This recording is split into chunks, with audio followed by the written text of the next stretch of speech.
မိုးပေါ်ကျေကလေးအပိုင်း3မြောင်း6ကြီးထဲမှာမောင်နှမနှစ်ယောက်ကအသက်ရှူတန်တောင်မကြားရအောင်ငိမ့်သက်နေကြတယ်အပေါ်ကနေအရိပ်လေးကြီးရဲ့ခြေတံတွေနဲ့အတောင်ပန်ခတ်တံတွေကနီးကပ်လာလိုက်ဝေးသွားလိုက်နဲ့အသေးရစရာကောင်းလာပါတယ်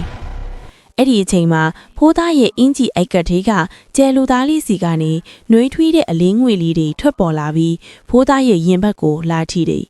ပြီးတော့သိငယ်ပေမဲ့ပြတ်သားတဲ့အတန်လေးနဲ့တိုးတိုးလေးလှမ်းပြောတယ်ဖိုးသားငါတို့ဒီမှာဆက်ပုံးနေလို့မရဘူးငါအလင်းရောင်ကိုသူ့အနံ့ခံမိတော့မယ်ရွာအကင်ဘက်ကစိုက်ပျိုးခင်းငယ်ရှိတဲ့ရွှေတန့်ထင်လေကွင့်ပြင်ကြီးစီကိုငါတို့ပြေးရမယ်အဲ့ဒီကသဘာဝစိုက်ခင်းတွေဒေသခံပန်းမှန်တွေမဲ့လေယာမီရစ်အသက်ဝင်နေတဲ့စွမ်းအင်ကငါရဲ့အလင်းစွမ်းအင်တုံးကိုအကာအကွယ်ပေးနိုင်တယ်ဖိုးသားကညီမလေးတဲတဲကိုမျက်လုံးချင်းစုံကြည့်လိုက်တယ်တဲတဲလေးကကြောက်နေပေမဲ့ကိုယုံကြည်တဲ့အနေနဲ့ခေါင်းလေးညှိကြတယ်1 2 3ပြေးမယ်တဲတဲဖိုးသားကတဲတဲလက်ကိုတင်းဆွဲပြီးမြောင်းသေးကနေအဖင်ကိုရုတ်တရက်ခုံထွက်ကရွှေတန့်တဲ့ကွင်းပြင်ကြီးစီကိုတင့်လျော်တာလမ်းကနေအမြန်ပြေးပါတော့တယ်ဟောဒီမှာတွေ့ပြီကွအရင်မြဲကြီးကကြောက်မက်ဖွယ်ကောင်းအောင်အော်ဟစ်ပြီးကောင်းကင်ကနေထိုးဆင်းလာတယ်သူတို့နောက်ကိုလေပြင်းတွေတိုက်ခတ်ပြီးအရင်မြဲကြီးကထက်ကြက်မကွာလိုက်ပါလာတယ်ဖိုးသားတို့မှောင်နှမအမောတကောပြီးရင်ရွှေတန့်တင်လေကွင်းပြင်ကြီးရဲ့အဆက်ကိုရောက်သွားကြတယ်ညအမောင်ထဲမှာစိုက်ပျိုးခင်းတွေနဲ့လေယာမြစ်ရဲ့အသီးနှံပင်တွေဟာလေတိုက်လို့ရိမ့်ွယ်နေကြတယ်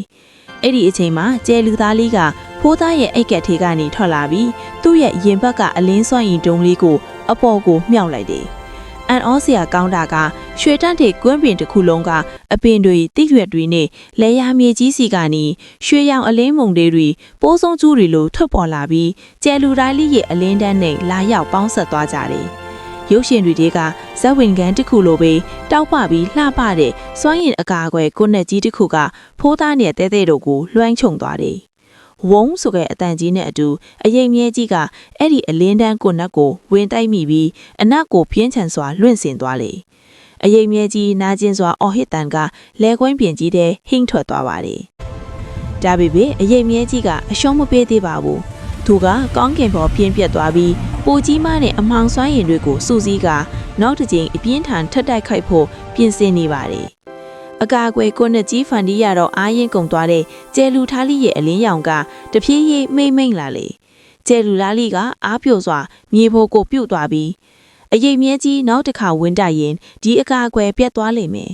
ငါအတောင်မှန်ကိုပြန်ဆက်ပြီးသူ့ကိုအပြေးထိုင်မောင်းထုတ်ဖို့ဆိုရင်မင်းတို့မောင်နှမနှစ်ယောက်ရဲ့ဖြူစင်တဲ့မြေတာစွမ်းရည်လိုတွေဖို့တာငါကိုကူညီကြပါလို့အတန်တုံလေးနဲ့ပြောလာပါတော့တယ်